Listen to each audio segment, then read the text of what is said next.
저는 사실은 이제 우리나라 교육이 과연 지금 시대에 우리가 이게 이렇게 그냥 가면 될까? 굉장히 지금 거기에 대한 회의가 있습니다. 그러니까 여태까지는 잘해왔는지 모르겠는데 여태까지는 잘해왔다고 생각을 해요. 여태까지라는 게 뭐 한 5년 전까지. 근데 앞으로도 이렇게 가면은 이거는 한국의 미래에 특히 학생들, 젊은 학생들한테 굉장히 어쩌면 죄를 짓는 건지도 모른다는 생각까지 합니다. 그래서 한국의 교육이 크게 바뀌어야 된다는 생각을 하고 그게 사회가 또 바뀌기 때문에 그럴 수밖에 없다는 얘기를 밖에 없는데 오늘 그 얘기를 조금 말씀을 드리고 그게 이제 우리 서울대학교에서 할 수 있는 일부의 일도 있습니다. 그건 저희들 노력을 하고 있고요. 근데 이제 그것만이 아니라 국가 전체로 이제 고등학교 교육, 특히 뭐 12년 동안의 중고등학교 교육이 또 굉장히 중요하니까 그거를 같이 바꿀 수 있어야 되는데 사실은 제가 아이비가 하나의 대안이 될 수 있다고 생각을 그전부터 하고 있었습니다. 지금 일본은 이미 아이비를 도입하기로 했고요. 그래서 우리나라도 이제 그게 하나의 대안이라고 생각해서 오늘 주제가 평가와 아이비 뭐 이런 쪽이라서 한번 가서 얘기를 하는 것도 좋겠다고 생각해서 왔습니다.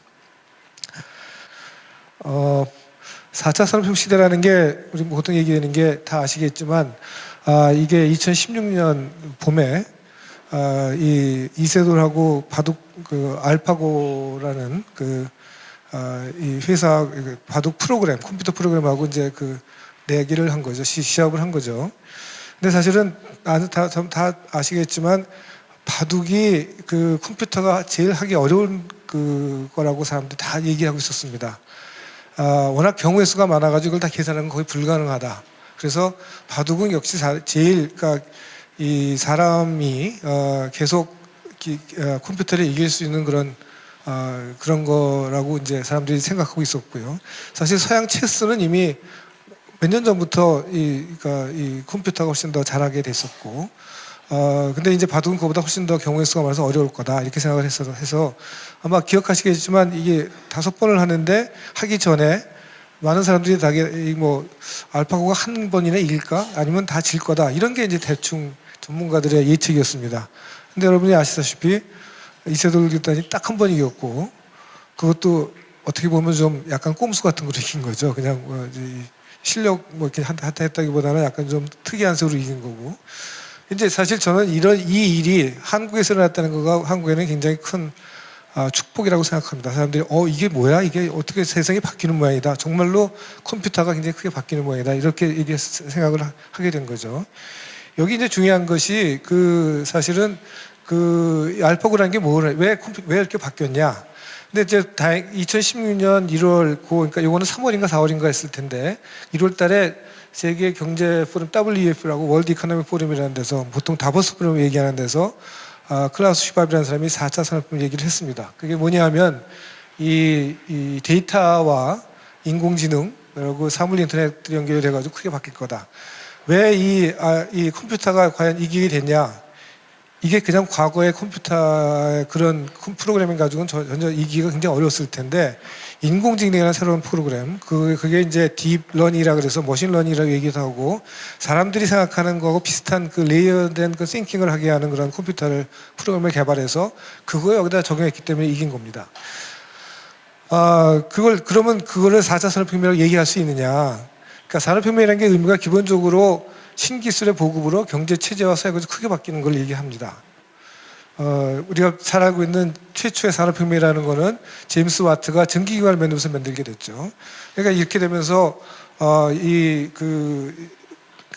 방직기가 만들어지고 그러니까 과거에는 자기 농촌에서 각자 이 배틀을 짜가지고 자기 옷도 입고 이런 자급자족 시대에서 이제 공장에서 모여가지고 훨씬 더 효율적으로 옷감을 짜게 되고 그러니까 그러고 이제 이 전기기관차를 이용해서 수송이 쉬워졌기 때문에 도시가 생기고 도시에서 사람들이 모이게 되고 공장이 생기고 그러면서 뭐 학교도 생기고 이렇게 됐죠. 그러니까 사회가 완전히 바뀐 거죠. 이 전기기관이라는 이런 거를 하나 만들므로 해서 그것 때문에 경제 체제가 바뀌고 거기에 따라서 사람이 사는 형태가 바뀐 겁니다. 그래서 이거를 우리가 산업혁명을 혁명이라고 얘기를 하고요. 근데 이제 그 이후에 이 전기를 이용한 이거는 이제 전기기관이었고 전기를 위한 대량 생산 체제가 된 게 이거를 이제 2차 산업혁명 보통 얘기를 하고 그 다음에 여기에 IT 기술과 전자 기술이 개입된 거를 3차 산업혁명이라고 얘기를 합니다. 근데 여기 이제 4차 산업혁명이라는 건 여기 인공지능이 들어갔다. 뭐 저는 그렇게 생각을 합니다. 인공지능, 로봇, IoT 이런 것들이 들어갔다는 거에서. 그래서 뭐, 좀 저기 학문적으로는 초연결성, 인공지능 이런 것들이 모여서 사이버 물리 시스템. 그러니까 그러니까 사이버 시스템과 정말 현실적인 거하고 이제 완전히 연결이 되는 것, 이런 걸 4차 산업혁명 얘기를 합니다. 과연 이걸 혁명이라고 부를 수 있느냐 하는 거는 물론 시간이 지나서 이게 정말 사회의 사람 사는 모습이 바뀌었다는 걸 봐야 되는데, 지금 일하는 모양으로 봐서는 충분히 그럴 거라고 생각이 됩니다. 아마존에서 파는 레코나 이게 좀 오래된 개인 비서 같은 거죠. 그래서 아침에 일어나서 오늘 내가 뭐 해야 돼? 그러면 스케줄 딱 얘기해주고, 오늘 날씨가 어때? 그럼 얘기해주고, 그러면 몇 시에 나가야 되나? 그럼 얘기해주고, 이런 식으로. 그러니까 이게 컴퓨터가 이 과거에 이제 비서가 된 역할을 이제 하는 겁니다. 그러니까 이게 이제 앞으로 일어날 일인 거고, 그러니까 자율자동차 같은 것도 이제 그 중에 하나가 되겠죠. 모든 사람이 자기의 운전자를 갖고 데리고 다니는 그런 역할을 할 수 있을 거라고 생각이 듭니다. 우리가 로보캅 뭐 이런 걸 영화를 보시면 로봇이 굉장히 사람보다 힘이 있고 뭐 이렇게 할 수 있는 것처럼 이렇게 이 영화를 보면 그런데 이게 다 사이언스 픽션이고요. 사실 과거까지 그 전까지는 그렇게 하기 굉장히 힘들었습니다. 이게 이제 언제냐면 2015년에 어떤 일이 있었냐면 이제 미국의 나르파라고 국방성에서 이제 미래의 국방 기술 연구하는 거기서 어떤 대회를 열었냐면 이 로봇으로 어떤 계단 문을 열고 계단을 몇 개 지나서 내려가 가지고 거기에 있는 기계의 버튼을 눌러서 이거를 동작하게 하고 다시 제대로 나오게 하는 이거를 정해진 시간에 할 수 있고 제일 빨리 하는 팀한테 상을 주기로 한 그런 대회를 열었습니다. 거기서 우리 카이스트의 오준호 교수라는 팀이 가서 1등을 했습니다. 근데 왜 나파가 그런 얘기를 했냐? 후쿠시마에 원전 사고가 일어났는데 사실 조종실에 들어가서 버튼을 해가지고 조정을 해서 이거를 정리를 하는 게 필요한데 워낙 방사능이 세가지고 아무도 들어갈 수 없었습니다. 사람이 들어가면 바로 그냥 치명적인 방사능을 받을 거기 때문에. 근데 사실은 일본이 로봇의 그것은 강국이잖아요. 그래서 거기서 그러면 로봇을 들여보내자. 근데 결국 못했습니다. 이게 그러니까 로봇이라는 게 우리가 그냥 로보캅이나 이런 영화를 보면은 사람처럼 막 계단도 막 뛰어다니고 막 이렇게 할 수 있는 것 같은데 실제로 이 사람이 할 수 있는 거고 로봇이 할 수 있는 거고 굉장히 잘하는 게 다릅니다. 그러니까 사람은 뭐 계단 이거 당연히 조금 어린애도 아까 조그만 어린애도 계단 내려가는 전혀 문제 없고 그런데 그러니까 컴퓨터로 이용하는 보통 로봇들은 이제 2015년까지는 그게 쉽지가 않았습니다. 왜냐하면 이 계단이라는 게 보시니까 이게 우리가 보기에는 균일하게 돼 있는 것 같지만 사실은 조금씩 차이가 나잖아요. 그러면 이제 이 컴퓨터라는 게 어떻게 하는 거냐면 이게 계단의 높이를 얼마인지 그러니까 측정을 한 다음에 그거보다 한 5cm 높게 발을 들어가지고 짚고 올라가. 뭐 이런 이제 그런 식의 코딩이 쭉 돼야 되는 거죠. 근데 그게 이제 굉장히 시간도 걸리고 쉽지 않은 일이고 잘못하면 넘어지기도 하고 그렇습니다. 균형 잡기도 어렵고.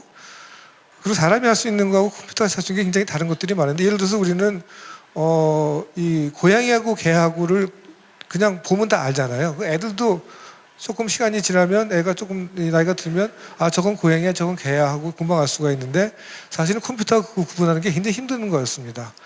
그러니까 컴퓨터는 어떻게 해야 되냐면 과거에 보통 컴퓨터 우리가 알고 있는 그런 코딩을 한다 그러면 그러니까 사람하고 개를 구분하는 거 이런 거겠죠. 두 발로 걸어다니는 건 사람이고 네 발로 가는 거는 개다. 뭐 이러면 딱 구분이 되는데 고양이하고 개는 둘 다 네 발로 가요. 뭐로 차이를 돼가지고 구분을 할까? 그리고 그 구분을 딱 해놓으면 어떤 거는 안 맞고 어떤 건 이런 차이가 있기 때문에 그거를 구분하는 게 굉장히 쉽지 않았습니다. 인공지능이라는 거는 사람이 배우듯이 이 레이어를 이용해서 딥러닝이라는 게 레이어를 이용해서 데이터를 계속 주고 이거는 개고 이건 고양이입니다. 이건 개고 고양이입니다. 이렇게 계속 하게 되면 자기 나름대로 이제 기준을 딱 세워가지고 이건 개고 이건 고양이구나 해가지고 이제 사람처럼 이제 그거를 구분할 수 있게 되는 거죠. 다만 여기에 문제점은 뭐냐면 왜 그렇게 하는지를 모르는 거죠. 우리는 데이터를 계속 주고 이건 개고 이건 고양이입니다라고 얘기를 하는데 이 컴퓨터가 무슨 방법으로 무슨 기준을 가지고 구분하는지 잘 모르는, 그러니까 잘못하면은 이상한 이제 기준을 가지고 할 수 있기 때문에 위험할 수도 있는 건데 하여튼 그렇습니다. 근데 이제 그 2015년에 오준호 교수 팀이 우승할 때는 인공지능이 그렇게 발달하기 전이라서 이거를 계산을 해가지고 이렇게 하는 거였는데, 여기 이제 러닝 베이스라고 한 건 뭐냐면 지금 얘기한 것처럼 서로, 그러니까 컴퓨터가 배워서 하는 거죠. 그래서 1년 뒤에, 그러니까 이게 2015년에 2016년 봄에 이거 완전히 사람처럼 로봇캅처럼 할 수 있는 이 로봇이 나왔습니다. 그러니까 그거는 이 계단 올라가고 하는 것도 사람처럼 그냥 배운 겁니다. 그래서 그 인공지능이라는 그런 그 프로그램을 이용한 이후에 굉장히 이 파워풀해진 거죠, 그 로봇들이. 그래서 이 룰 베이스라는 게 이제 뭐 하나씩 우리가 다 가르쳐 주는 거고, 러닝 베이스라는 거는 그냥 데이터만 주고 네가 알아서 배워 하는 건데, 사실은 그게 이제 사람이 하는 거하고 비슷한 방법이고, 그게 인공지능이 지금 돼서 굉장히 사람처럼 이제 움직이게 됐습니다. 무인자동차 많이 얘기 들으셨을 텐데, 그러면 자, 무인자동차라는 거는 내가 운전 안 하고 자동차가 자기가 한다는 거잖아요. 그렇게 되면 이제 사람은 운전 안 하고 그냥 쉴 수가 있겠죠, 할 때. 근데 이게 결국은 프로그램이지 않겠습니까? 그러니까 아까 로봇처럼 들어가서 뭐를 열고 이렇게 하는 것처럼 이것도 앞에 신호등이 있어 서라 그러면 서야 되고, 그 다음에 사람이 있으면 서야 되고, 뭐 옆에 차가 와서 부딪히려고 그러면 피해야 되고, 뭐 이런 걸 해야 되는데, 결국은 여기 센서들이 막 달려 있고요. 센서들이 막 달려 있고, 그 다음에 이 상황의 변화에 따라서 내가 어떻게 반응할까를 컴퓨터 프로그램에다 주는 거죠. 그러니까 결국은 이게 기계만 만드는 게 아니라 거기 이제 컴퓨터 프로그램이 굉장히 중요해서, 지금 이 무인자동차를 사실은 개발하는 대개 이거는 회사들은 물론 자동차 회사가 주도적으로 하지만, 포드 같은 경우에는 구글하고 같이 하고 있고요. 도요타는 MIT 시스템 대학하고 하고 있고, 아우디는 엔비디아라고 이것도 소프트웨어 회사입니다. 이런 식으로 해서 전부 다 이 BMW는 바이두라는 중국의 소프트웨어 회사고요. 이게 이 자동차 회사들이 소프트웨어 회사하고 그냥 같이 연결이 되는 겁니다. 자동차 회사가 혼자 할 수 있는 건 아니고, 기본적으로 소프트웨어 회사들이 들어와서 이게 여기 센서 달고 하는 거는 자동차 회사가 할 수 있지만, 센서를 보고서 어떻게 반응할까 하는 건 결국은 이제 컴퓨터가 해야 되기 때문에 여기에 인공지능이 많이 들어가는 거죠. 자, 이렇게 되면 어떻게 될 건가 좀 생각해 보시면, 우리가 이제 지금 앞으로 자동차의 인더스트리가 어떻게 될 건가 생각해 보시면요. 무인자동차 생긴다 생각해 보시면, 자, 자동차가 있어야 되겠죠. 그러니까 자동차 만드는 회사 있어야 됩니다. 그 다음에 그거를 돌리는 자율자동차를 하는 그런 소프트웨어가 있어야겠죠. 그 다음에 더 중요한 거는 뭐냐면, 그럼 내가 예를 들어서 서울에서 부산까지 자율자동차 몰고 간다. 그러면 그전에는 운전하느라고 정신 없었지만 지금은 자기가 알아서 운전을 하니까 사람은 그냥 가만히 있잖아요. 놀잖아요. 그럼 뭐 하겠습니까? 차 안에서. 뭐 음악을 듣거나, 지금도 음악은 듣지만 뭐 영화를 보거나 뭐 이런 걸 하게 되겠죠. 그래서 결국은 이 인더스트리가 중요해지는 게, 하드웨어를 만들어야 되고, 그 다음에 그 하드웨어를 움직이는 소프트웨어가 있어야 되고, 그 다음에 거기에 콘텐츠로 살 수 있는 이런 거를 해야 되는데, 앞으로 자동차 회사는 이거하고 비슷한 거라고 될 거라고 예측이 됩니다. 그러니까 자동차를 만드는 회사는 워낙 경쟁이 많아서 폭스콘처럼 뭐 별로 이익을 못 내고, 사업이 커지고 할 회사들은 이 엔터테인먼트 할 회사다. 그러니까 자동차 타고 다니는 동안에 뭘 할 건가, 사람들이. 그거를 그거 제공하는 회사다. 이렇게 이제 예측이 되는 거죠. 그러니까 결국은 산업 구조가 바뀌어서, 이제 그러니까 하드웨어 만들고, 우리가 자동차 만들고 뭐 텔레비 만들고 그래서 이제 여태까지 우리나라가 경제가 성장해 왔는데, 그쪽에서 얻은 거는 별로 없을 거고, 많지 않을 거고, 이제 이런 이 소프트웨어나 문화산업 이런 쪽이 이제 훨씬 더 많이 발전할 거 생각이 되고요.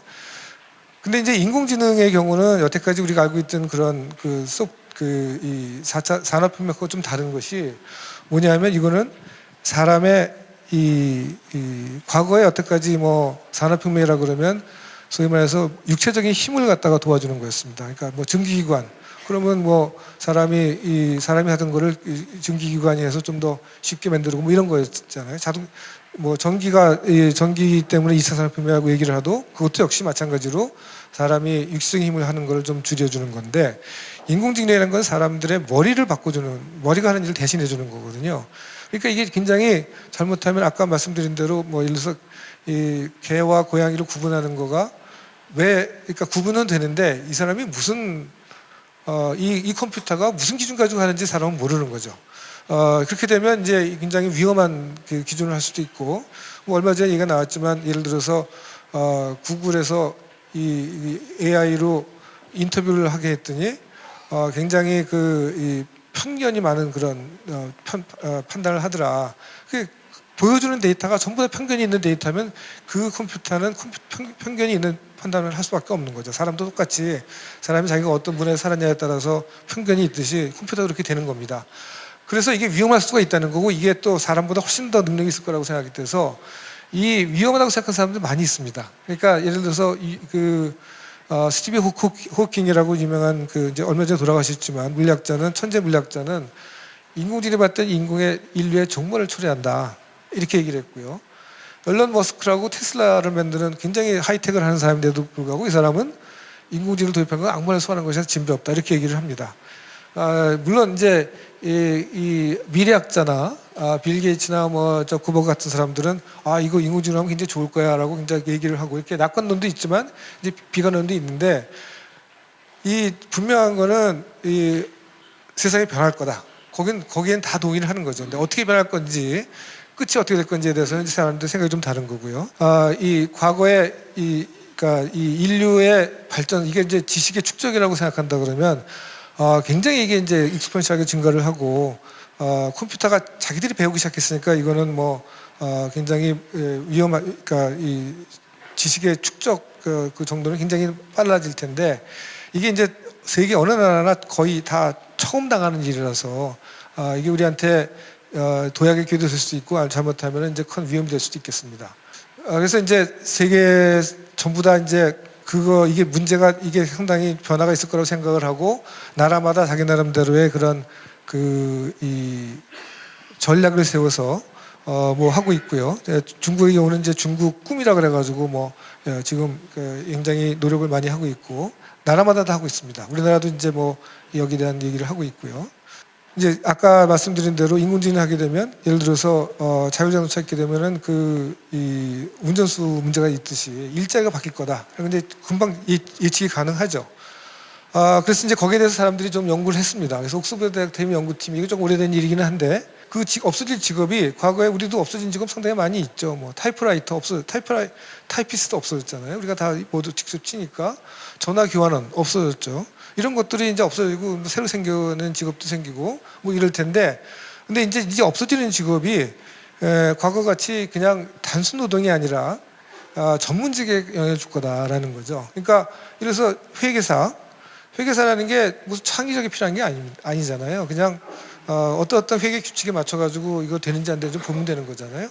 기계가 당연히 잘할 수 있죠. 사람이 회계 규칙을 다 외는 것도 아니고. 은행원 뭐 비슷할 겁니다. 기자들도 탐사보다는 건 좀 이가 다르겠지만, 보통 이 기사들 지금도 이미 일기예보, 그다음에 스포츠, 아니면 또 증권, 이런 것들은 하루가 지나고 나면 패턴이 비슷하지 않습니까? 그럼 팩트만 넣어주면 기사를 그냥 컴퓨터가 씁니다. 나중에 사람이 보고 좀 정리해서 그냥 출고를 하는 거죠. 이제 벌써 그렇게까지 왔고, 의사도 이제 이 의사라는 게, 명의라는 게 굉장히 많은 사람들을 봐서 케이스를 보고서 자기 나름대로 경험이 많아진 거잖아요. 근데 인공지능은 그 경험을, 사람은 잠도 자야 되고 놀기도 해야 되고 뭐 이러지만 이 컴퓨터는 24시간 계속해서 배울 수가 있고, 그러니까 케이스를 훨씬 더 많이 알게 되죠. 그러면 당연히 보통 우리가 하는 명의라는 것보다 많은 케이스를 보고 있기 때문에 좋은 의사가 될 수 있겠죠. 그러니까 의사도 앞으로 쉽지 않을 거라는 생각을 하고요. 교수도 있는 지식을 그냥 토해내는 사람은 당연히 인공지능이 잘할 겁니다. 변호사도 마찬가지. 변호사도 영국이나 미국에서는 시스템이 그냥 판례니까 판례를 많이 알고 있는 사람이 그러니까 유리할 거고요. 이런 전문직에 큰 영향을 줄 거라고 생각이 되고, 영향을 줄 거라는 것이 예측입니다. 그 후에 이제 월드 이코노믹 포럼에서도 한번 예측을 했는데, 이거는 별로 중요한 거는, 지금 초등학교 입학한 학생들 3분의 2는 현재 없는 직종에서 일하게 될 거다. 사실 지금 생각해 보시면 이 인공지능이 지금 아까 이세돌 구단하고의 그게 지금 3년 반, 좀 3년, 뭐 4년 가까이 돼가지만 변했는데 그 사이에 변한 거가 엄청나거든요. 앞으로 얘네들이 초등학교 들어간 애들이 12년, 뭐 대학교 졸업하면 16년인데 16년 후에 어떻게 생각이 바뀔지는 예측하기가 굉장히 불가능하고, 그러니까 당연히 그때는 지금 우리가 생각하지 못하는 직업에서 일할 확률이 3분의 1가 된다는 겁니다. 뭐 그럴듯하지 않습니까? 그러니까 예를 들어서 그러니까 1차 산업혁명 때 배틀 짜던 사람들이 다 그게 이제 방지 기계가 대신하니까 배틀 짜는 사람들은 거의 많이 줄었죠. 그럴 필요가 없었으니까. 대신 이제 새로 생긴 그게 염색하는 일, 뭐 패션 디자이너, 모델 이런 새로운 직업들이 생긴 거잖아요. 그러니까 그때는 이 산업혁명 전에는 그런 직업이 있는지도 몰랐다가 산업혁명 후에 이제 새로운 직업이 생기는 거죠. 아마도 초등학교 입학한 학생들은 그렇게 될 겁니다. 근데 이제 우리 교육 시스템이 거기에 맞추느냐. 교육 시스템이 지금 그게 정말 우리가 지금 여태까지 교육 시스템은 과거에 있는 직업을 잘할 수 있는 그런 기술을 가리키는 게 대부분이었고, 근데 과거에 있는 직업이 없어질 거라는 거죠, 이제 앞으로. 그럼 과연 우리가 교육을 지금처럼 하면 되겠냐 하는, 그게 이제 근본적인 질문일 겁니다. 그래서 이제 이 일자리 문제에 대해서는 그 다보스 포럼의 클라우스 슈밥이라는 사람도 이게 이제 최고의 지식을 가진 사람, 그러니까 이렇게 되다 보니까 정말 창의력을 가진 사람들이 주로 굉장히 이익을 많이 볼 거고, 그렇지 못한 사람들은 뭐 그냥 웬만한 기술 갖고 있던 사람들은 굉장히 도태될 가능성이 많아지는 거죠. 그러니까 트럭 운전수 그거밖에 못하는 사람들은 앞으로 이제 어려울 겁니다. 교수나 교사들도 있는 지식만 가지고 계속 가르치던 사람은 앞으로 어려워질 겁니다. 그건 컴퓨터 훨씬 더 잘할 수 있으니까. 그래서 이게 이제 과거에 중산층을 이뤘던 그러니까 전문직, 뭐 아니면 대기업의 그 노조가 서포트하는 그런 직업들, 이런 직업들이 이제 없어지게 되면 이게 중산층 붕괴를 이룰 수 있고, 이건 이제 민주주의에도 굉장히 위험도 될 수 있다라는 얘기를 하고요. 그렇지만 물론 문화 부흥이, 사람들이 이제 그러면 할 일이 많이 주니까 일하는 시간은 줄고, 그 다음에는 이제 뭐 좀 놀고 문화적인 활동을 하고 그렇게 될 거다. 그렇게 되겠죠, 아마도. 세계적으로 우리가 시대적으로 보면 옛날에 산업혁명 전에는 아침에 해 뜰 때 일어나가지고 해질 때까지 일하고 그러고도 겨우 먹고 살만 했는데, 지금은 뭐 그렇게 할 필요가 없잖아요. 먹고 사는 거에는 큰 지장이 없이 다른 일을 하고 노동시간도 줄어들고 있지 않습니까? 앞으로 그렇게 되겠죠. 훨씬 더 효율적으로 이 기술이 발전을 하니까. 다만 이게 모든 사람이 다 동일하게 그 혜택을 받으면 좋은데, 그렇지 않고 승자 독식이 될 가능성이 이제 많다. 이제 그런 거죠. 그러니까 이게 ICT라는 사람이 굉장히 승자 독식하는 사업입니다. 그러니까 제가 이 ICT의 대표적인 게, 예를 들어서 컴퓨터, 그러니까 OS인데, 소프트웨어인데, 제가 지금 이거를 여기 그 윈도우를 다 쓰니까 저는 그냥 저기서 해가지고 제 사무실에서 만들어가지고 이메일로 보내면 여기서 그냥 이렇게 지연이 되지 않겠습니까? 근데 여기서 쓰는 이 OS하고 내가 쓰는 OS가 다르면 그게 안 되죠. 내가 갖고 와야 되잖아요. 이게 한번 이게 표준화가 되게 되면 완전히 다 쓰이게 되는 거죠. 그러니까 하나 예로 이 윈도우는 이제 이건 뭐 완전히 자리를 잡아서 이거를 바꾸기는 거의 불가능할 겁니다. 지금 세계적으로 이 워드 프로세스 중에서 우리는 아래 한글하고 워드하고 두 개를 다 쓰는데, 아래 한글 같이 이 자기 나라에 고유한 이 워드 프로세스 유니트가 있는 데가 세계적으로 거의 없습니다. 우리나라만 살아 있어요. 그건 아마 정부가 썼기 때문에 살아남았다고 생각하는데, 나머지는 다 워드로 갔거든요.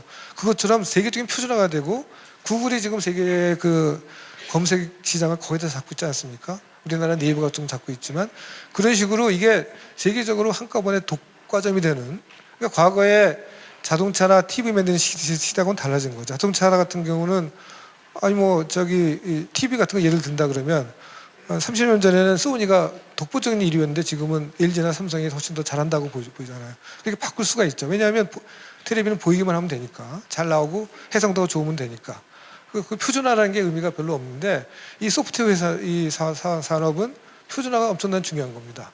그렇게 되면 승자 독식이 되고, 그러면 그 승자 독식하는 회사, 나라, 아니면 그 몇 사람들만 돈을 엄청 벌고, 빌 게이츠가 지금 세계 1위 부자이듯이, 그렇지 않아요? 아마존의 그 사람이 또 세계 몇 위 부자이듯이, 그런 사람들은 부자가 되고 나머지 사람들은 굉장히 힘들어질 수 있다. 중산층이 깨지고 그래서 이제 이게 이 사회적인 문제도 될 수가 있다는 게 사실은 큰 문제고 그래서 뭐 기본소득 얘기도 나오고 그러는 거죠. 근데 결국은 우리 미래 세대들을 이런 변하는 시대에 필요한 능력을 갖추도록 하는 게 중요하다. 이제 그렇게 이제 그거는 부인할 수 없는 일일 겁니다. 그러면 이제 이 사람들한테 어떤 능력이 필요한가 조금 고민을 해보면 지금은 4차 산업시대라고 얘기를 우리가 지금 이름을 붙이긴 했지만 과거에도 이거 그 지식 기반 사회라는 얘기를 많이 했습니다. 그 비슷한 얘기인데 이제 좀 드라마틱하게 4차 산업시대 얘기를 하죠. 이게 뭐냐면 노동과 지식 과거에는 노동, 자본, 토지가 있어야지 생산이 된다는데 이제는 지식이 굉장히 중요한 거고 되고 표준화가 얘기한 제가 말씀드린 대로 그래서 이제 20대 80의 사회나 심지어는 1대 99의 사회가 된다는 그런 얘기도 있고요. 근데 그런 사회에서는 어떤 사람이 어떤 능력을 갖춰야 되느냐 이게 이제 굉장히 그 과학적 지식이 풍부해야 되고요. 지금 금융도 헤지펀드 이런 거는 다 과학적 수학적인 게 지식이 필요한 거고요. 그 다음에 과거처럼 한번 자기가 배워가지고 그걸 가지고 일생을 먹고 살겠다. 이건 거의 불가능한 일인 거죠. 옛날에는 미국 같으면 GM에 들어가게 되면 자기 은퇴할 때까지 잘 먹고 살고 은퇴한 다음에도 연금 가지고 먹고 살고 이렇게 됐는데 그러니까 한 회사나 한 조직에 들어가가지고 평생 직장이고 거기서 모든 거를 다 받을 수 있었지만 지금은 그런 게 불가능한 거죠. 심지어는 일본이나 미국, 우리나라도 평생 직장이라는 개념이 많이 없어졌죠. 그러니까 이 다양한 사회가 출현할 거고 변화를 선도해야 된다 이런 얘기고요. 그 다음에 이제 이 융합형 인간.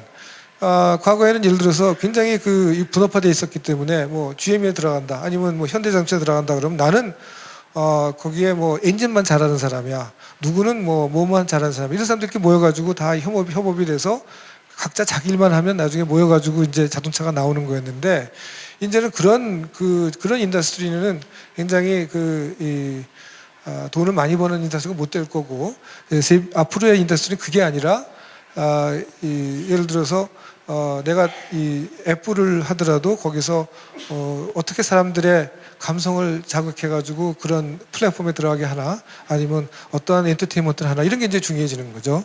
그래서 사람과 협동할 수 있는 능력이 이제 중요해진다. 이런 얘기를 합니다. 그리고 계속 배워야 되죠. 그러니까 이 대학교 때 배운 전공 실력 가지고 이 일생을 먹고 사는 건 거의 불가능한 일이고요. 실제로 이미 예를 들어서 대기업에서는 삼성에서는 그런 얘기를 합니다.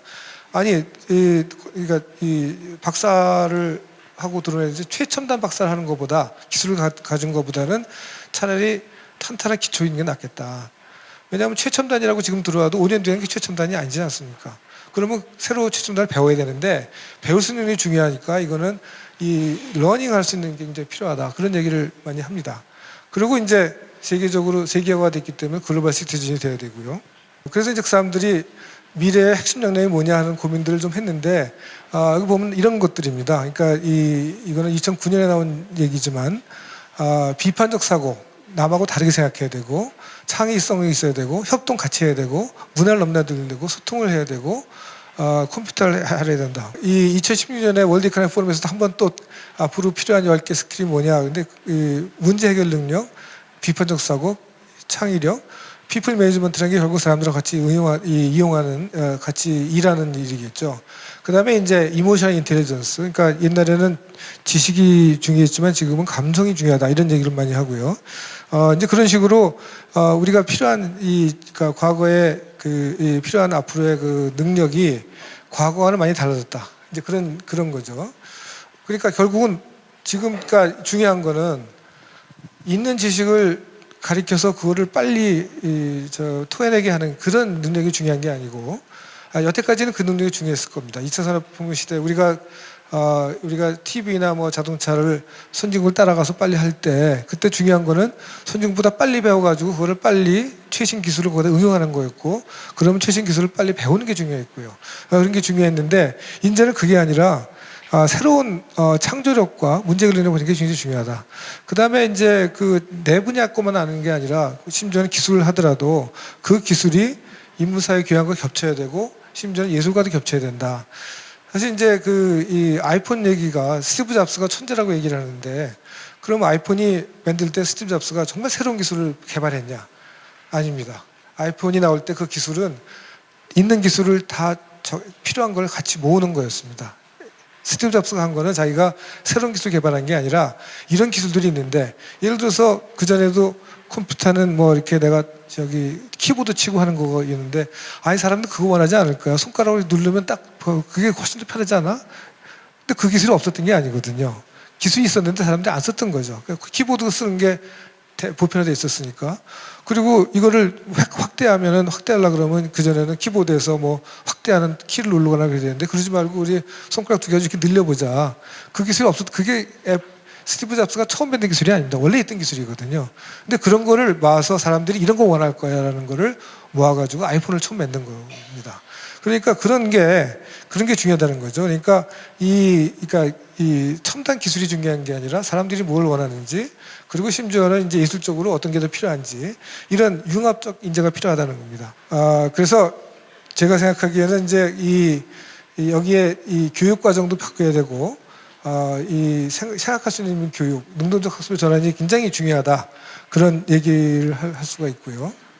게다가 이제 아까 말씀드린 대로 기술이 워낙 빨리 바뀌기 때문에 워낙 이 대학교 때 배운 지식 가지고는 오래 못 갈 거다. 그러니까 재교육이 항상 필요할 거라고 생각되고, 실제로 지금 여기 굉장히 중요하다고 생각하는 여기에는 전문 인력이 굉장히 부족합니다. 그러니까 사람들을 이 과거에 있던 직업에서 그런 쪽으로 바꿔야 될 거라고 생각이 되고요. 그래서 이제 국가 평생 교육이 필요하다는 얘기를 할 수 있겠습니다. 그럼 학교에서 그럼 뭘 가르쳐야 되나?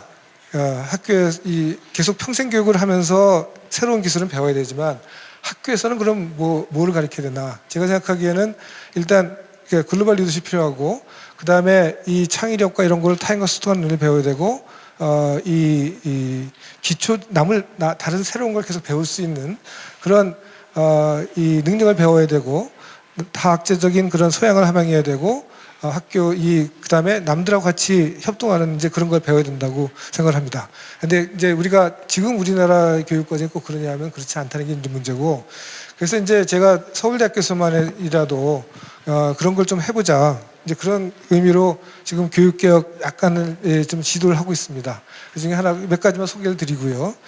그래서 이제 중요한 게 아까 말씀드린 대로 비판적 사고와 창의력과 소통 공감, 이런 능력이거든요. 특히 이제 서울대 학생들한테는 이 소통 공감 능력이 굉장히 더 중요하다고 보입니다. 남하고 융합하는 그런 게 필요하다는 이제 이런 철학을 가지고 몇 가지 프로그램을 만들었습니다. 이거는 옛날부터 좀 하던 건데 조금 확장을 하려고 그러는데, 하나 예로 제가 드는 겁니다. 학생 설계 전공. 여러분, 우리가 보통 전공 그러면, 저는 물리학을 전공했는데, 그러면 전공은 보통 이렇게 하죠. 학교에서 물리학 전공이라는 거를 제공을 하고, 거기는 물리학과 교수가 있어가지고 필수는 뭐뭐 듣고 선택은 이 중에서 몇 개만 들으면 되고, 그러면 너는 물리학 학사, 이렇게, 그러니까 전공이 정해져 있죠. 뭘 할 수 있는지가. 근데 우리가 지금 시도하고 있는 거가 학생이 전공을 설계하는 겁니다. 하나의 예를 들어서 예술경영 예를 들면, 우리 서울대학에 미대도 있고 음대도 있어요. 근데 경영대학도 있습니다. 근데 예를 들어서 미술관 경영, 이거는 미술도 알아야 되고 경영도 알아야 되잖아요. 그러니까 예술경영을 좀 하고 싶다. 그 애들이 나는 예술경영을 하고 싶어요. 그러면 이 미술대학에 있는 커리큘럼과 경영대에 있는 커리큘럼을 제가 봐가지고 이렇게 해가지고 제가 4년 동안에 이렇게 공부를 해서 나가서 이걸 예술경영이라는 프로그램을 하겠습니다. 그러면 그거를 교수들이 심사를 해가지고 그거 말 되네. 아니면 좀 요건 좀 더 바꾸고 뭐 요건 좀 더 보완을 하고, 그래서 그렇게 승인을 하면 그렇게 해서 나가고 졸업장에 얘는 예술경영 했다고 찍어줍니다. 그런 걸 지금 이 학생 설계 전공을 하고 있고요. 그 다음에 이제 이 학생들이 처음에 들어와서 과거에 그러니까 수동적으로 배우던 거에서 좀 벗어나서 네가 좀 했으면 하게 하자. 그래서 신입생 세미나라는 거를 좀 확장을 해서 이 학생 한 10명 내지 20명 교수하고 1대1로 상담을 하면서 네가 정말 하고 싶은 게 뭐냐. 그걸 갖다 자기 나름대로 얘기를 하고 그걸 연구 기획서 작성하면 나중에 실제로 연구를 할 수 있게 그것까지 만들어줍니다. 또 하나 융합교육. 뭐 예를 들어서 이런 겁니다. 그러니까 이 문과 들어온 학생들은 문과만 하고 이과 들어온 학생은 이과만 하죠. 아직 뭐 문이과가 통합됐다 그러지만 실제로는 아직도 구분이 많이 돼 있고 실제로 뭐 이 이과 들어온 애들은 사회과학 거의 안 하고 뭐 이렇게 들어오니까요. 근데 이 아까 말씀드린 대로 앞으로에는 융합교육이 굉장히 중요하잖아요. 그러니까 그런 능력 갖고 있어야 되잖아요. 어떻게 기를 거냐. 그래서 저희들이 이런 몇 가지 그 과목을 만듭니다. 그러니까 생명. 그러니까 생명이라는 거를 그러니까 생명과학자가 볼 수 있는 생명이 있고요. 그 다음에 이 철학자가 보는 생명이 있고 사회과학자가 보는 생명이 또 다를 겁니다. 이거를 생명이라는 주제로 한 강좌에서 세 전공하는 사람들이 나눠서 가르치고 애들은 다 같이 듣는 거죠. 그러면 거기에는 문과 학생들, 이과 학생들, 철학하는 사람들, 뭐 자연과학 하는 사람들 다 같이 들어와서 아, 이게 내가 하는 학문만의 그 생명이라는 그런 화두가 있는데 이게 내가 하는 것만이 아니라 다른 여러 가지 그런 함의가 있구나 하는 걸 배우게 되고 이렇게 되면서 이제 융합적인 그런 지식을 할 수 있도록 그래서 이제 이런 뭐 행복도 마찬가지일 거고요. 이런 과목들을 몇 개 지금 만들고 있습니다.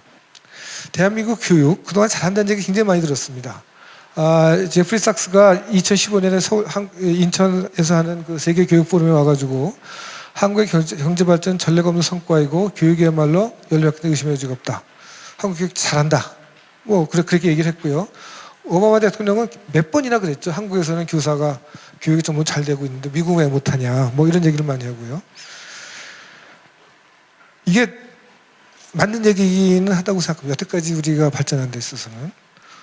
그리고 실제로 제가 요 슬라이드는 이제 한 7, 8년 전에 콜롬비아라는 나라에서 자기들이 그 세계은행의 서포트를 받아가지고 자기 나라의 인적자원 구성과 과학기술 발전을 어떻게 하면 좋은가 하는 세미나를 하는데 저를 이제 한국의 교육제도에 대해서 얘기 좀 하라고 해서 불렀어요. 그래서 제가 그때 한국 교육제도의 변화나 이런 거를 전부 다 한번 이 시대별로 쭉 이렇게 해봤는데 참 놀랍게도 이 보면서 제가 야, 참 한국 교육 참 잘했다. 그리고 참 교육제도가 참 빨리 그 시대에 맞춰서 변했다는 얘기를 생각을 했는데 우리가 처음에 경공업 뭐 가발 팔고 할 때는 그때는 정말 이 외국 기술을 그냥 배우는 게 중요했고 그때는 정말 전문 대학이 중요했죠. 전문 고등학교, 뭐 공업고등학교, 공고 이런 게 굉장히 중요했고 그때는 거기가 굉장히 상고 공고가 굉장히 컸고요.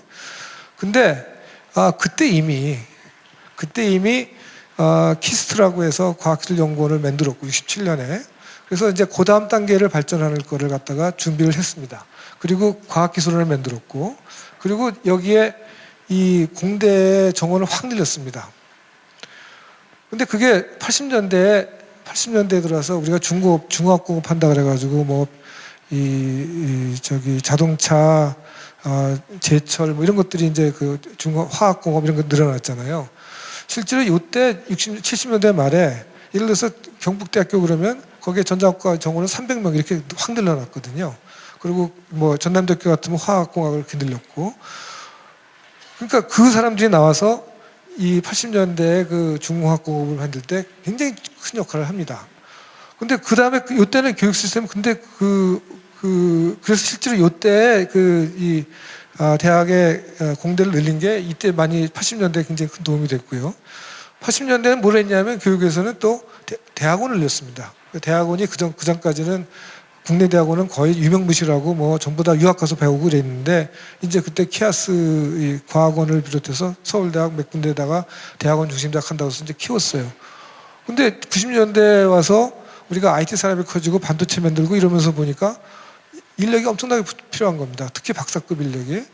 근데 그거를 다 외국에서 데려올 수는 없었고 물론 그러니까 아주 처음에 파이오니어들 뭐 황창규, 진대재 사람들은 외국에 있던 사람에서 공부한 사람이지만 그 밑에서 그 실제로 일하는 사람들은 전부 다 국내 여기서 박사한 사람들이 반 이상이었습니다. 근데 이때 일어날 일을 생각해서 미리 10년 전에 교육 제도를 만들고 시스템을 이렇게 만든 거죠. 그리고 2000년대 가서는 이제 이거 가지고 안 되고 세계적으로 그러니까 세계 1등이 돼야 되니까 그래서 이때는 대학원을 늘리는 것만이 문제 아니라 거기에 질을 높인다 뭐 이래가지고 뭐 여러 가지 BK도 하고 굉장히 여러 가지 일을 했죠. 저는 이걸 보면서 이걸 이제 이게 쭉 역사를 보면서 야 한국 정말 교육제도가 앞으로의 이 수요를 예측해서 정말 잘했다. 그리고 그게 실제 성공적이었고 그리고 이때는 어쨌든 선진국을 따라가는 거였기 때문에 외국에서 빨리 배워가지고 학생들한테 빨리 가르쳐주고, 그리고 학생들이 굉장히 근면하고 열심히 하니까 배워서 바로 나가서 이 산업 현장에 가서 응용을 했고, 그게 지금 이 LG나 삼성이 소니를 이긴 그런 저력이 된 거죠. 그래서 이 한국이 경제 발전에 성공한 거에 교육이 역할한 건 확실합니다. 근데 자, 그러면 지금은 어떠냐? 지금은 과연 그게 되냐? 이게 이제 따라가기에는, 과거에는 앞에 선두주자가 있으니까 저 사람들은 따라가면 돼. 그러니까 뭘 해야 되는지 알았고, 그걸 빨리 하면 됐고, 그걸 우리 또 굉장히 잘하는 일이었고, 그래서 그게 이제 성공을 한 거죠. 근데 이제 지금은 어떻게 되어 있냐면, 아까 4차 산업혁명 얘기를 했지만, 앞으로 무슨 직업이 생길지도 모르고, 어떻게 해야 될지도 모르고, 그러니까 뭐가 좀 필요한 건지 잘 모르는 상황이죠. 그런 경우에는 자기 혼자 생각하는, 그러니까 남이 준 그 떡을 먹는 게 아니라 내가 정말 새로운 거를 끌고 나갈 수 있는 그런 능력이 필요한데, 과연 우리가 그 교육을 해주고 있느냐. 이게 이제 사실 우리가 걱정해야 될 일입니다. 그리고 실제로 지금 그 고등학생들은 지겹다. 그 공부도 잘 취지가 안 되고, 학부모들은 뭐 사교육비 너무 많이 드는 고민을 하고 있고, 기업들은 대학을 나와서 써본 인재가 없다.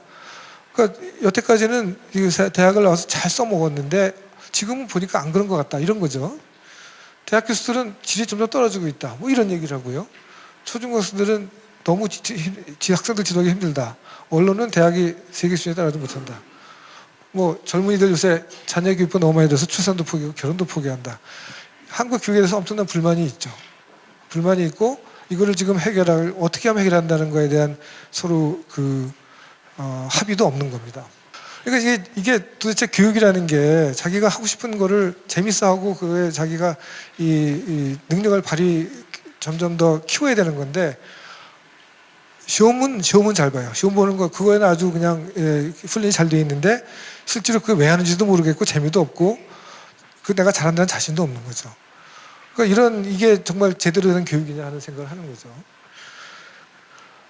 우리가 교육에 대해서 지금 여러 가지 모순되는 요구들을 하고 있습니다. 이거에 대해서 좀 같이 합의를 좀 해야 되는데, 잘 합의가 안 되는 것 같아요. 학생들의 학습 부담을 경감해야 되냐, 아니면 학력을 늘려야 되냐. 이게 이제 여태까지 많은 국가 교육 과정의 트렌드는 애들이 너무 많이 공부한다. 그러니까 재미없어 하지 않냐. 그러니까 좀 시간을 좀 줄여주고 애들이 하고 싶은 거 하게 하자. 근데 그게 20년 가까이 되었는데 애들이 공부하기 싫어하는 거 똑같아요. 그러니까 다른 그러니까 그래서 학습 부담 경감시키고, 그러니까 수학에서 기하 벡터도 없애고 이런 거 다 했는데도 불구하고 애들은 난 그래도 그거 재미없고 의미가 없다고 생각한다, 이런 거죠. 그러니까 그게 효과가 있었냐 과연. 근데 대학에서 교수들은 볼 때 옛날에는 얘들 미적분도 잘하고 들어왔는데 지금은 그것도 하나도 못하고 들어와. 그러니까 학력이 저됐다고 굉장히 불만이 많죠. 그러니까 과연 어떻게 해야 될 건가? 그러니까 우리가 정말 이 교육 부담을 경감시키는 것만 해서 충분히 목적을 달성하는 건가? 그 고민도 좀 해야 되는 거고요. 그 다음에 학생들의 선택권을 강화해야 된다. 맞는 얘기죠. 하고 싶은 걸 해야 되는데. 근데 근데 내시는 전공을 하나? 뭐 이런 이 차이가 있는 거죠. 하나의 예로 이런 겁니다. 이 과학교육에 보면 90년도에는 필수 단위가 굉장히 많았습니다. 이과 32m. 지금은 2015년에 거의 반으로 줄었습니다. 뭐 이게 줄어도 좋은데 내용도 있으면 좋고. 근데 이거를 보면 그러니까 그 중에서도 이제 우리가 필요하다고 생각하는 과목이 이제 예를 들어서 이 물리화학, 생물, 지구과학이 있는데, 이 대학 수학력 시험에서 이제 이 수리 과형, 그러니까 이공계가 이제 필요한 거, 이게 30%, 한 3분의1밖에 선택을 안 합니다. 실제로 대학교의 학생 전공은 거의 절반이 이공계인데도 불구하고 나머지 한 20%는 그냥 문과 수학하고 들어오는 거죠. 그러니까 들어와서 굉장히 공부하기 힘들어 하고요. 또 이 심화된 그런 물리, 화학이 이런 것들은 1%도 수능을 안 봅니다. 근데 사실 이제 이 전자공학, 우리가 지금 잘한다는 거, 전자공학, 기계공학, 뭐 이런 컴퓨터공학 이런 거 다 이런 걸 해야 되는데, 서울대학도 심지어는 옛날에 서울대학은 어떤 입시의 요구사항이 있냐면 과학을 이 넷 중에 하나는 꼭 수능을 봐야 됩니다. 근데 대개 애들이 바이올로지나 지구과학을 봐요. 왜? 학생들이 많이 보니까. 그래서 전자공학과나 기계과 뭐 이렇게 이 물리가 굉장히 중요한 과에 들어온 애들도 반 이상이 생물을 보고 들어옵니다. 그러니까 애들이 물리를 잘 제대로 수임하고 교육을 안 했기 때문에 와서 굉장히 고생을 하고, 그래서 저희들이 지금 그러니까 이걸 듣고 들어온 과거에 들어온 애들처럼 가리키는 과목이 있고, 안 듣고 들어온 애 과목을 따로 만들어서 지금 이 두 트랙을 하고 있습니다. 물론 안 듣고 들어온 애들은 이걸 쫓아가려고 엄청나게 고생을 하죠. 대학교 4년 졸업한 뒤에는 적어도 과거만큼의 실력은 있어야지 된다고 생각하니까 굉장히 고생을 많이 하죠. 그럼 얘가 고등학교 때 놀았냐? 놀아서 이걸 안 했냐? 그게 아니고 뭐 이게 수능에서 점수가 안 나오니까 안 한 거거든요. 이거 그렇게 정말 쓸데 있는 교육을 하는 건지 쓸데없는 교육을 하는 건지 모르겠다는 생각이 이제 드는 거고요. 그다음에 이제 사교육 억제하는데 사교육을 줄이기 위해서 수능이 쉬워야 된다는 게 이제 일반적인 생각인데, 과연 그러면 여기서 수준 높은 교육이 되냐 하는 그런 문제도 항상 얘기하고, 지금은 뭐 수능은 일반적으로 쉽지만 변별력이라는 걸 위해서 뭐 한두 문제는 굉장히 킬러 문항이라는 게 있지 않습니까? 그건 사실은 이게 뭐 정상적인 건 아니라고 생각되고요. 고등학교, 대학교에 투자도 많이 해야 되는데 또 학생들의 그 등록금 부담은 줄여야 되고, 이런 것들이 지금 굉장히 모순되는 요구들이 있는데, 과연 이거를 우리가 어떻게 해결할지를 합의를 했냐, 아직 못하고 있는 거죠. 그래서 이제 저는 결국은 이런 문제들을 한번 깊이 생각해서 고민을 해야 된다고 생각하고요. 저는 제일 중요한 게 결국 기본으로 돌아가야 된다. 이 애들이 필요한 인재를 키우는 일이지 그 외의 거는 거기에 따른 부수적인 부작용인지 뭐 순작용인지 이런 게 있을 수가 있지만, 이거가 최선이 돼야 된다. 그러니까 이 존 듀이가 자기 자신의 어려운 걸 발견하고 그 일을 이게 행복에 비키고, 이게 교육의 목적이라고 얘기를 했는데, 그러니까 미래에서 필요한 역할을 해야 되죠. 이게 이제 우리나라가 사실 세계에서 그러니까 4차 산업 시대에 살아남을 수 있는 그런 길이기도 합니다. 그런 인재를 키우지 못하면 우리가 처질 수밖에 없고요. 근데 우리 교육이 그걸 하고 있냐? 대학도 지금 힘들고, 그러니까 대학은 앞으로 뭐 입시라는 게 없으니까 우리가 할 수 있는데도 불구하고 잘 못하고 있고요. 중고등학교는 입시 때문에 묶여가지고 못하고 있고, 이런 학생들을 이렇게 고생들을 시키면서 정말 미래에 필요한 그 능력을 키우지 못하는 게 과연 이거 할 짓인가 한번 고민해 봐야 되지 않냐. 뭐 그래서 이 대입전에 대해서 뭐 여러 가지 할 얘기 있겠지만, 이 안병현 교수가 교육부 장관을 2번 하신 분인데, 사실은 YS 시대의 5.13 교육개혁이 그동안에 여태까지 우리 교육을 끌어온 철학이라고 볼 수 있습니다. 그거에 20년 지난 거에 대해서 책을 하나 쓰셨는데, 그때 거기에 제안하신 것 중에 하나가 입시제도는 정권을 뛰어넘는 미래 교육을 결정하자, 이렇게 말씀을 하셨고, 실제로 사실 이게 지금 국가교육회의나 국가위원회 만드는 목적이 이제 이걸 텐데, 이게 이제 정말 잘 될 건가? 여기서 이런 걸 같이 고민해서 정말 입시제도를 어떻게 바꾼 건지, 학교의 평가제도 어떻게 바꿀 건지, 이걸 전체적으로 한번 봐야 됩니다. 지금 이제 사회가 또 워낙 앞으로 바뀔 거기 때문에 지금 미래를 위해서는 꼭 해야 될 일이라고 생각하고요. 대학은 대학 나름대로 우리가 해야 될 그런 의무도 있고, 또 굉장히 다양하게 할 필요가 있다고 생각합니다.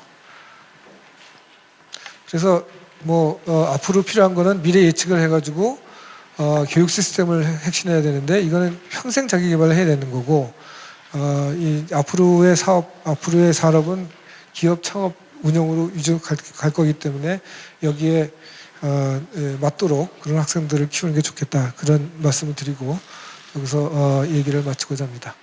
예, 감사합니다.